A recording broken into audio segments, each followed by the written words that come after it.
All right, everybody, welcome back for another deep dive. Today, we're going to be tackling a question that, honestly, I think we've all probably wondered about at some point. How much money is actually enough for retirement? It's the million-dollar question, right? It really is. I mean, we hear those figures tossed around all the time, but Yeah. is there any rhyme or reason to them? And the source material you sent over this time really got me thinking about this, especially since it really seems to emphasize being financially prepared for retirement rather than hitting some magic number. Yeah, for sure. One of the things I found interesting about this source was it doesn't really bother with trying to give you like a generic benchmark. Right. Instead, it encourages you to take this approach of like figuring out what it calls your necessary financial resources, Hmm. which I think is actually way more helpful in the long run. I love that. Determining necessary financial resources, it feels, I don't know, almost like empowering. Like you're taking control rather than just like blindly following some formula?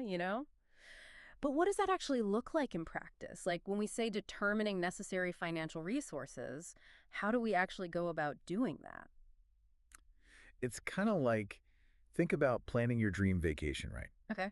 If you're talking about backpacking across Europe, you're going to need a very different budget than if you're going on a like luxury cruise. It's definitely. It's all about aligning your financial resources with what you actually envision your retirement lifestyle looking like. I love that analogy. And I know I wouldn't try to plan a cruise on a shoestring budget, and I definitely don't want to be stuck eating ramen every day in retirement. Right, exactly. So how do we go about figuring out the price tag on our own unique retirement trip? Well, this source breaks it down into a really practical three-step process. Estimating retirement expenses, calculating retirement income, and then creating that savings and investment plan. Okay, that makes sense. So it sounds pretty straightforward when you put it like that. Let's break it down a little bit further, though. So first up, estimating retirement expenses. It seems like there's got to be more to this than just our monthly bills, right? Oh, for sure. Yeah. You've got to think bigger picture here. Like, what do you actually want your life to look like? So the source breaks down these expenses into a few key categories. And of course, housing is a big one. But then you've also got healthcare, Yeah. which, let's be real, that's probably going to be a significant expense as we get a little older. Especially with all the advancements in healthcare, which is amazing. Hopefully, we're all living longer, healthier lives. But that also means we need to plan for the possibility of higher healthcare costs down the line. Exactly. Exactly. And then on top of that, you've got your everyday living expenses. So, think groceries, transportation, entertainment. And importantly, don't forget about leisure and travel. This is retirement. This is supposed to be enjoyable. Yes. It's not just about getting by, it's about really living, right? Exactly. Okay, so that's step one, figuring out those expenses. Let's move on to step two, which is calculating our retirement income. Now, this is where I feel like things might get a little fuzzy for some folks, but you can demystify this for us, right? I'll do my best. It can seem a bit daunting, but the key is factoring in things like inflation. Like, remember how much a candy bar used to cost when we were kids? Oh, like a quarter, right. Exactly. And now imagine that same candy bar costing a dollar or two in a few decades.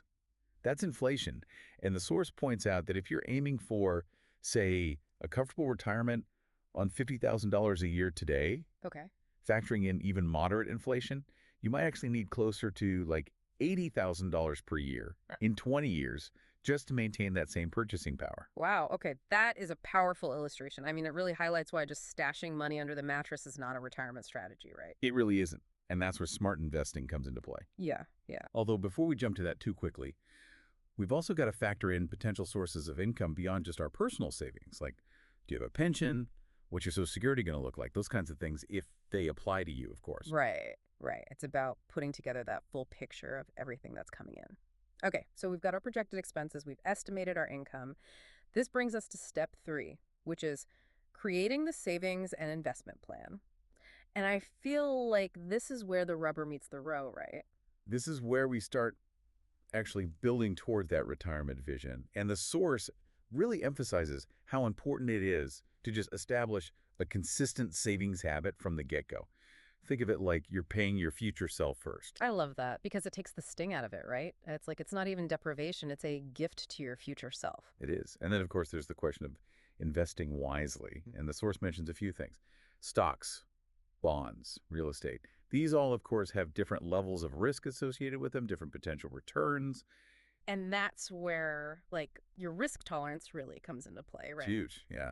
Your risk tolerance basically means how comfortable are you with the idea that your investments are going to fluctuate in value. So, for example, a high growth stock, that might offer you the potential for big returns, but it's also probably going to come with more volatility, meaning that the value could go up or down pretty dramatically. Right. And I'm definitely someone who would rather prioritize sleep over, chasing the highest returns possible. So if an investment is going to keep me up at night, it's probably not the right fit for me. So we've got this fantastic three-step framework from the source material, but it seems like, if there's one big takeaway, it's that there's no one-size-fits-all approach when it comes to retirement planning. Absolutely not. And I think that's the great thing about the approach that this source outlines. Yeah. It gives you that flexibility to personalize your plan to your specific needs, your age, your health, your lifestyle aspirations, your financial goals. These are all things that are going to really impact and shape what your retirement roadmap looks like. That is so important because it's easy to get caught up in comparing ourselves to others, especially when it comes to It finances. really is. But just like our career paths, our families, our dreams, those are all unique. Our retirement plans should be personalized to our needs and our goals. I completely agree, yeah.